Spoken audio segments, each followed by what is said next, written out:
I said that I never ever would do translation videos. Then some of you suggested this. Well, it looks like you found my weak spot.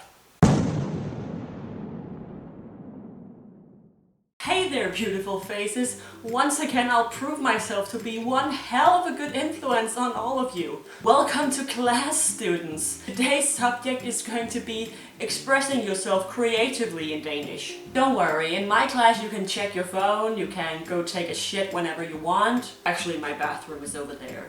Don't know why I pointed that way. And if you got cake, don't fucking share it with the others. It's cake. This video was suggested to me for the first time by Elizabeth on my Weird Danish Laws video. And I thought, oh, you know me so well. It is basically against my nature to have not thought of this myself. Anyway, I think we should just start, and to all of you moody ones, take it easy. It's all fun and games. Go! For helvede! This is the Danish way of saying God damn it. And directly translated, this means for hell. We also have another variation of this called for Satan, which means for Satan. Kraftedme. I am kind of torn with this word because I love saying it, like I love the way it sounds, but I really hate what it means. You know that feeling. The Danish word kraftedme itself do not translate directly to this, which is also why I think so many people still use it, but it basically means may cancer eat me. I know, it is pretty horrible. I really try not to use it myself, but sometimes it just slips through because it's in my brain, okay? Swearing is in my brain and kraftedme is part of that. But I don't mean it. The meaning kinda scares me. Rand mig. This is the Danish way of saying fuck you, even though fuck and the way it's pronounced in English is also used as a basic Danish swear word. So just saying fuck dig is basically the same thing. Fuck dig is probably more used than rand mig by now. Dig means you, if you haven't caught that already. Rand mig i røven. This is a slight variation of rand mig. I røven means in the ass. I'm such a child. Do you get it yet? Lort. The Danish way of saying shit. When I was a kid, this was the naughty way of saying poop. But by now, everyone and their grandmother uses it. Probably because nobody got time for saying our medical term for it. Afføring. It's annoying to say. It doesn't sound cool. I am going to go out to make afføring. I'm going to take a afføring. Even for a Dane, it's kinda annoying to say. And then we found out our other proper way of saying poop in theory sounds so much more disgusting than saying lort. Pølser. To make pølser. Pølser means sausages. Piss. Piss means pee, or yeah, you also call it piss in English. And we use it just as frequently as saying lort or shit. Hold kæft. This is just our way of saying shut up, but directly translated this means hold mouth. Hold your mouth. Kæft is a impolite word for mouth in Danish. Killing.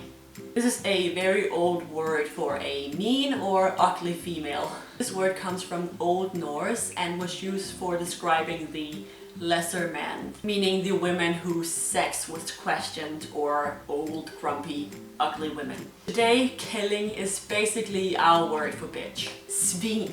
This is an impolite word for pig. Gris is the proper word. This is a very common word to call people you dislike, or just to call a friend who's done something disgusting, even if it is just for fun. Dit svin is directly translated as your pig, but it actually means you pig, or you are a pig. When calling people a noun in Danish, we always use dit or din in front of it. Those two words mean the same in Danish, but are each used specifically for different kinds of nouns. Don't ask me to teach you, because I don't even know how I'm doing it. Røvhul.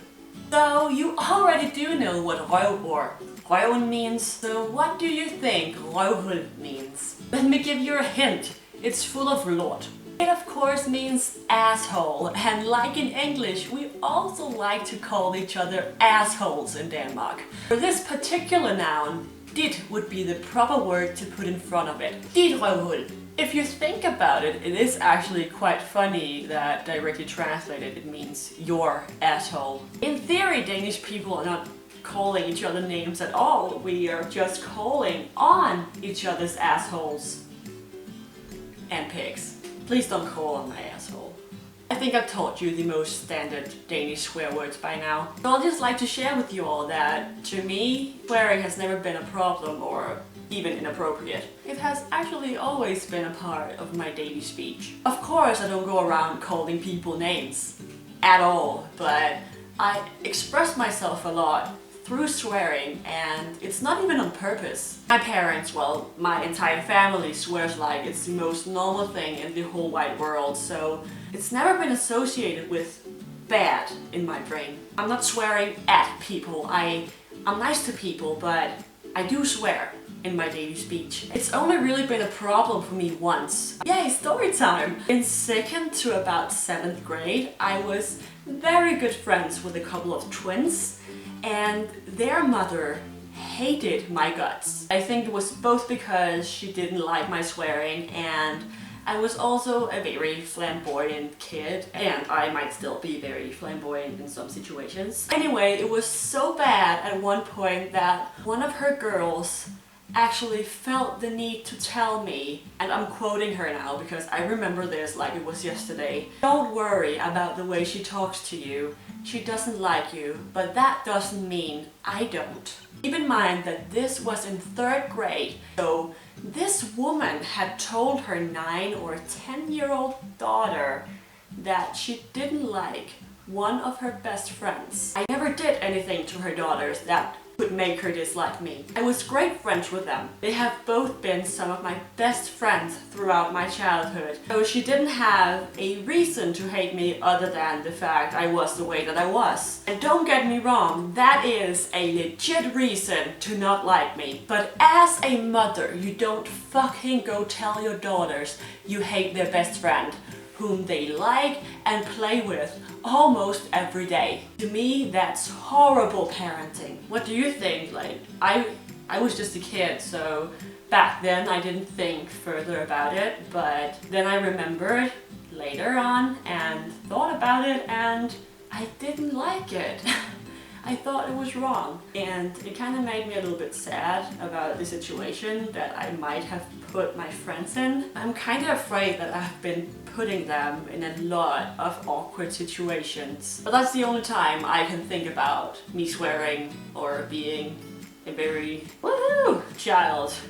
Has been a problem for me. Anyway, please leave a comment down below teaching me a swear word from your own country. I'm taking it up a notch. I'm going to swear in all languages, just so I can terrorize conservative mothers. It could also be pretty cool if you left a comment down below telling me about a time in your life where a little innocent swearing has gotten you in trouble. And now there's nothing left to say than leave a thumbs up if you liked it, subscribe to me if you want more, because I really hope to see your fucking beautiful face in my next video. For hell, it's beautiful. Bye!